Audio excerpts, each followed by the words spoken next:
Betting app promotions కేసులో పోలీసులు speed పెంచారు. యూట్యూబర్ సన్నీ యాదవ్ పై నూతనకల్ పోలీసులు లుకౌట్ నోటీసులు జారీ చేశారు. ప్రస్తుతం సన్నీ యాదవ్ విదేశాల్లో ఉన్నట్లు గుర్తించామన్నారు. సన్నీ యాదవ్ ఇండియాకు వచ్చిన వెంటనే అరెస్టు చేస్తామని పోలీసులు పేర్కొన్నారు. ఈ నెల 5న సన్నీ యాదవ్ పై బెట్టింగ్ యాప్ ప్రమోషన్ పై సుమోటోగా కేసు నమోదైంది. ఇప్పటికే కేసు నమోదు చేసిన పోలీసులు తాజాగా లుకౌట్ నోటీసులు జారీ చేశారు. త్వరలోనే అతడిని పట్టుకుంటామని సూర్యాపేట పోలీసులు చెబుతున్నారు.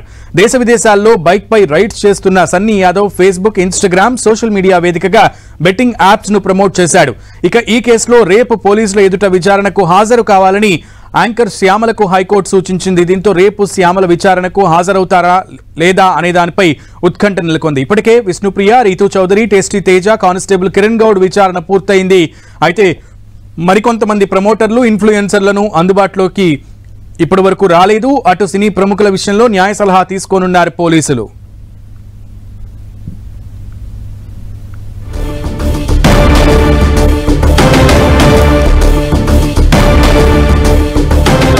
సోమవారం విచారణకు హాజరు కావాలంటూ హైకోర్టు యాంకర్ శ్యామలకు ఆదేశాలు జారీ చేసింది. మరోపక్క సన్నీ యాదవ్ పై పోలీసులు లుకౌట్ నోటీసులు జారీ చేశారు. పూర్తి సమాచారం మా ప్రతినిధి కిరణ్ అందిస్తారు. కిరణ్, ఇంకా ఎంతమంది ఇన్ఫ్లుయెన్సర్లకి, సోషల్ మీడియా ప్రమోటర్లకి ఈరోజు నోటీసులు ఇచ్చే అవకాశం ఉంది పోలీసులు? సునీల్, బెట్టింగ్ యాప్ సంబంధించి ప్రమోట్ చేస్తున్న వారి బెండు తీస్తున్నారు హైదరాబాద్ పోలీసులు. ఇప్పటికే పంజగుట్ట పిఎస్లో నమోదైన ఎఫ్ఐఆర్కి సంబంధించి కూడా 11 మందికి నోటీసులు జారీ చేశారు. కేవలం 4 మాత్రమే ఇప్పటికే విచారణకు హాజరయ్యారు. మరి కొంతమంది అజ్ఞాతంలోకి వెళ్ళి అందులో కొంతమంది ఇప్పటికే దేశాన్ని విడిచిపెట్టినట్టుగా పోలీసులు గుర్తించిన నేపథ్యంలో దీనికి సంబంధించి కూడా మొదటి నుంచి పంజగుట్ట పిఎస్లో నమోదైన బెట్టింగ్ యాప్ సంబంధించి కూడా యాంకర్ శ్యామల పేరు ప్రస్తావన రావడంతో ముందస్తుగా హైకోర్టుకు వెళ్ళింది. ఆ తర్వాత కూడా ఖచ్చితంగా ఇటు పంజగుట్ట పోలీసుల విచారణకు హాజరు కావాలి, సహకరించాలంటూ కూడా హైకోర్టు సూచించిన నేపథ్యంలో సోమవారం హాజరు కావాలంటూ కూడా కోర్టు చెప్పిన ధర్మిలా ప్రస్తుతానికి ఆమె రేపు విచారణకు హాజరవుతారా లేదా అని కూడా కొంత సందిగ్ధత నెలకొన్న పరిస్థితి కనిపిస్తుంది. ఇక బెట్టింగ్ యాప్కి సంబంధించి ఇప్పటికే తెలంగాణ వ్యాప్తంగా పలు పిఎస్లకు సంబంధించి కూడా వివిధ వర్గాలకు సంబంధించి కూడా ఫిర్యాదులు వస్తున్న పరిస్థితి కనిపిస్తుంది. సన్నీ యాదవ్ సంబంధించి కూడా ఇప్పటికే సుమోటోగా నల్గొండ పోలీసులు కేసు నమోదు చేశారు. ఇప్పటికీ అతడు దేశం విడిచిపోయినట్టుగా గుర్తించిన నేపథ్యంలో అతన్ని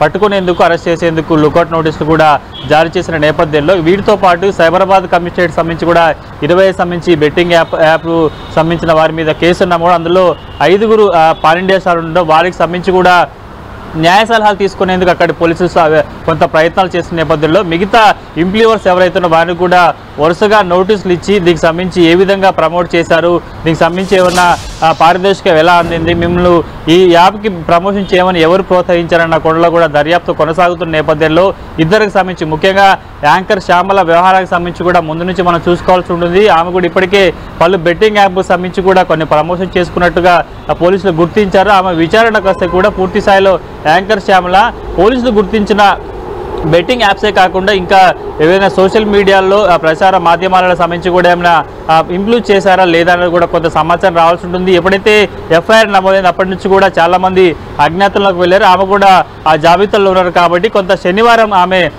హైకోర్టును ఆశ్రయించింది. ఎందుకంటే ఈ బెట్టింగ్ యాప్కి సంబంధించి కూడా పంజగుట్ట పోలీసులు చాలా వేగంగా దర్యాప్తు కొనసాగు చేస్తున్న నేపథ్యంలో తనను అరెస్ట్ చేస్తారని ఒక భయంతో కూడా చాలామంది అజ్ఞాతంలోకి వెళ్ళి అందులో ఆ యాంకర్ శ్యామల ఉన్నారు కాబట్టి ఒక కోర్టు చాలా స్పష్టంగా చెప్పింది విచారణకి హాజరవ్వాలి, ఆమెను అరెస్ట్ చేయొద్దంటూ చెప్పిన నేపథ్యంలో కూడా ఆమె రేపు విచారణకు హాజరవుతారా లేదా అనేది కూడా కొంత సందిగ్ధత నెలకొన్న నేపథ్యంలో దీనికి సంబంధించి ఇప్పటికే పంజగుట్ట పోలీసులు చాలా లోతైన దర్యాప్తు చేస్తున్నారు. కేవలం ప్రమోటర్సే కాదు, యాప్కు సంబంధించిన వారు తెర వెనుక ఎవరు నడిపిస్తున్నారు ఏంటన్నా కూడా పూర్తి సమాచారం సేకరిస్తున్నారు.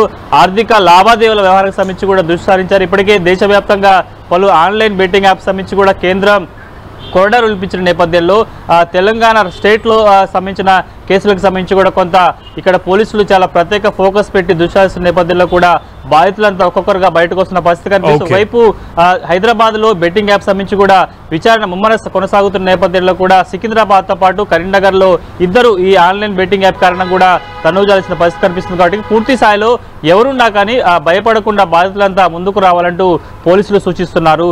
సునీల్. ఓకే కిరణ్.